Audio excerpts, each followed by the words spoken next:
নমস্কার বন্ধুরা, আমি মধুস্মিতা। আমার চ্যানেলে আপনাদের সকলকে জানাই স্বাগত। তো বন্ধুরা, কেমন আছেন? আশা করছি সবাই ভালো আছেন, সুস্থ আছেন।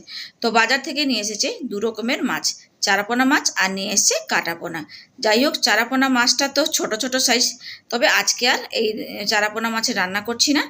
আজকে এই কাটাপোনা মাছগুলোকেই প্রথমেই রান্না করে দেবো।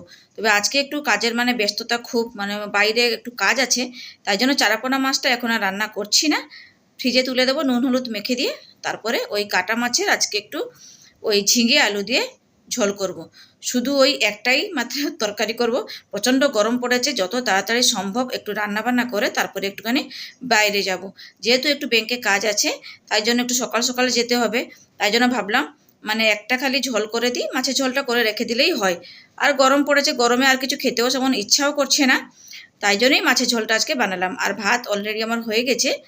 তো চলুন বন্ধুরা, ভিডিওটি কিন্তু পুরো দেখার অনুরোধ রইল। তো প্রথমে কাটাপোনা মাছগুলোতে একটুখানি নুন হলুদ মেখে রেখে দিলাম। আর ওই চারাপোনা মাছেও তো নুন হলুদ দিয়ে দিয়েছি, এখন ওগুলোকেও মেখে ফ্রিজে তুলে দেবো। চারাপোনা মাছ আজকে আর করছি না। আর অনেকগুলো মাছ যদি ইচ্ছা হয় তাহলে একটুখানি ভেজে, না হলে গরম গরম ভেজে ভাতের সাথে খাওয়া হবে। চলুন, এরপর ঢাকা দিয়ে আমি ওটাকে ফ্রিজে রেখে দিয়েছি, তারপরে রান্নাবান্না করব। আর যেহেতু কাটাপোনা মাছের যে ঝিঙে আলু দিয়ে ঝোল করব, তার জন্য আবার ঝিঙে টিঙেগুলো কাটতে হবে। ঝিঙে টিঙে ঝিঙেই কাটতে হবে। এই যে নিয়ে নিয়েছি একটা বড় সাইজের ঝিঙে, আর তার সাথে নিয়েছি দুটো আলু। চলুন প্রথমে এই সবজিগুলোকে কেটে নিই, তারপরে রান্না বসাবো। আর কোনো মশলাপাতি বাটাবুটি আজকে সিন নেই। বাড়িতে যে সমস্ত গুঁড়ো মশলা আছে, আজকে সেই গুঁড়ো মশলাগুলো দিয়েই ওই ঝিঙে আলু মাছের ঝোলটা বানাবো। আর বন্ধুরা, কাতলা মাছের পেটিগুলো আছে, তো এই ঝিঙে আলু দিয়ে না এই গরমে এইরকমই সাদা মাটা পাতলা ঝোল, ঝিঙে আলু দিয়ে মাছের পাতলা ঝোল খেতে কিন্তু খুবই ভালো লাগে। তাই জন্য ভাবলাম এই ঝিঙে আলু দিয়েই একটুখানি ওই কাতলা মাছের পেটির ঝোল বানিয়ে ফেলি। ঝিঙের খোসাগুলো এতটাই নরম ছিল যে ঝিঙের খোসাগুলোকে আর ফেলার জন্য একদমই মন চাইল না। তাই জন্য একটা বাটির মধ্যে তুলে রেখে দিচ্ছি। আর এইভাবে ঝিঙেগুলোকেও একটুখানি কেটে নিলাম দুফালি করে। তো ঝিঙেগুলো তো কেটে নিয়েছি, এরপর চলুন আলুগুলো কেটে নিই। আর আলুগুলোকে প্রথমে ভালো করে ধুয়ে নিয়েছি, তারপরে আমি ছুলে নিচ্ছি। কারণ এই আলুর খোসাগুলোকেও ওই ঝিঙের খোসার সাথে আমি বাটবো, বেটে খাবো। তাই জন্য আর ফেললাম না, ওই একটা বাটির মধ্যেই তুলে রেখে দিলাম। চলুন, এরপরে মাছের ঝোলের জন্য আলু যেভাবে পিস করা হয় সেভাবে আমি একটু লম্বালম্বি করে পিস করে দিচ্ছি। যেহেতু ঝিঙেগুলোকে একটু লম্বালম্বি রেখেছি, তাই জন্য ওইভাবে লম্বালম্বি করে পিস করে নেব। তারপরে সমস্ত সবজিগুলোকে ধুয়ে রেডি করে রেখে দেবো। আর যেহেতু আজকে গুঁড়ো মশলা দিয়ে রান্না বানাবো, তাই জন্য একটা গুঁড়ো মশলার পেস্ট রেডি করে রাখতে হবে, জল দিয়ে গুলিয়ে রেডি করে রাখবো। আর তার জন্য একটুখানি বাটির মধ্যে নিলাম জিরে গুঁড়ো, ধনের গুঁড়ো, আর দিয়ে দেবো হলুদের গুঁড়ো, লঙ্কার গুঁড়ো, যা যা দেওয়ার আছে বাড়িতে সে সমস্ত কিছু দিয়ে সামান্য জল দিয়ে গুলিয়ে কিছুক্ষণের জন্য ঢাকা দিয়ে রেখে দেবো। ঝিঙে আলু দিয়ে পাতলা মাছের ঝোল বানাতে গেলে তেমন কিছু মশলাপাতিও লাগে না, তাই না? একটুখানি কালো জিরে ফোড়ন দিয়েও মাছের ঝোলটা বানানো যায়, জ্যান্ত মাছের ঝোল। আর আমার কাছে জ্যান্ত মাছটা ছিল, এখন সেই সময়ের মধ্যে করতে পারবো না, যেহেতু ছোট বাচ্চা, ও তেমন চারাপোনা মাছের ঝোলটাও খেতে পারবে না, কাঁটা আছে। তাই জন্য ওর বাবা ওর জন্যই ভেবেই একটুখানি কাটাপোনা মাছ নিয়ে এসেছিল।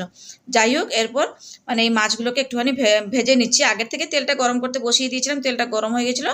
এরপর এক একটা করে মাছের পেটিগুলো দিয়ে বেশ লালচে করে ভেজে তুলে নেব। এই গরমে যা গরম পড়েছে, এই গরমে এই ঝিঙে আলু মাছের ঝোল পাতলা করে যে মাছের ঝোলটা বানানো হয়, এটা কিন্তু শরীরের পক্ষে খুবই স্বাস্থ্যকর। আর বড়ি থাকলে বড়ি দিয়ে বানানো যায়, ভালো হয় খেতে। আর এত প্রচণ্ড গরম পড়েছে, বেশি রিচ খাওয়াটাও তো ভালো না, তাই জন্য একটুখানি সাদামাটা বানিয়ে ফেললাম। যেহেতু বাইরে বেরোবো, তাই জন্যই। আর হাতে সময় থাকলে না হয় দেখতাম কীভাবে বানাতাম। আর যেহেতু সময় ছিল না, তাই জন্য একটুখানি এই সাদামাটাভাবে রান্নাটা করছি। কিন্তু ঝোলটা কিন্তু অসাধারণ খেতে হয়েছিল, ভালোই লাগছিল খেতে। যদি বড়ি থাকতো একটু বড়ি ভেজে দিয়ে দিলে আরও কিন্তু খেতে ভালো হতো।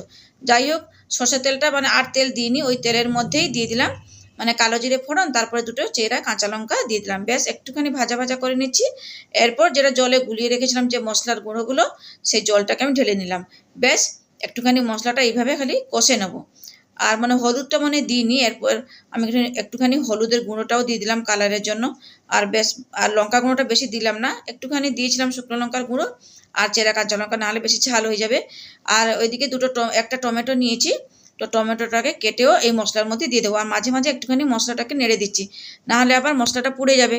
মশলাটাকে যত ভালো কষা হবে ওই ঝিঙে আলু মানে মাছের ঝোলটা খেতে তেমন ভালো হবে। যাই হোক, টমেটোটা কেটে তারপরে আমি ওই মশলার মধ্যে দিয়ে দেবো। আমি যেহেতু একটুখানি সাদামাটা ঝোল বানাচ্ছি, তাই জন্য ঝিঙে আর আলুটাকে প্রথমে ভেজে নিয়ে নিই। ওই একেবারে মশলার সাথেই ঝিঙে আলুটাকে একটুখানি কষে নিলেই আমার পুরোপুরি ঝোল রেডি। আর আলুটাও তাড়াতাড়ি সেদ্ধ হয়ে যাবে, চন্দ্রমুখী আলু, কোনো চিন্তার কারণ নেই। আর ঝিঙে তো খুবই নরম জিনিস, ও তাড়াতাড়ি হয়ে যায়। যাই হোক, এখন মশলাটা কষে নিয়েছি, এরপর একটুখানি নুন দিয়ে দিলাম।